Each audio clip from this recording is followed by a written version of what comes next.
Parliament ఎన్నికలను పురస్కరించుకొని Nalgonda parliament Congress party అభ్యర్థి కుందూరు రఘువీరెడ్డిని గెలిపించాలని కోరుతూ శుక్రవారం సూర్యాపేట జిల్లా కేంద్రంలోని 1, 14, 13, 12 వార్డులలో ఎన్నికల ప్రచారంలో మాజీ మంత్రి రామరెడ్డి దామోదర్ రెడ్డి పాల్గొని ప్రసంగించారు.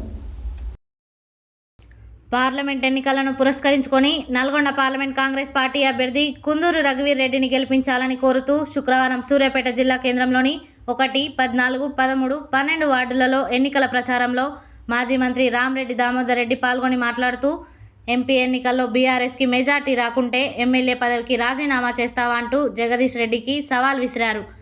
గాంధీనగర్ కావాలా, గాడ్సే నగర్ కావాలో తేల్చుకోవాలా? గాంధీనగర్ ప్రజానికం ఇక్కడ ఉన్న చోట నయీంను చూసి భయపడుతున్నారా? ఆ నాయకుడిని వదిలిపెట్టే ప్రసక్తి లేదని ఫుట్బాల్ ఆడుకుంటా అన్నారు.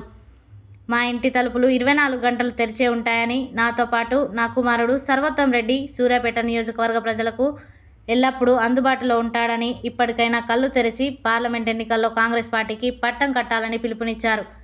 ఈ కార్యక్రమంలో ఏఐసిసి సభ్యులు రామరెడ్డి సర్వోత్తం రెడ్డి, రాష్ట్ర కాంగ్రెస్ నాయకులు కొప్పుల వేనారెడ్డి తదితరులు పాల్గొన్నారు.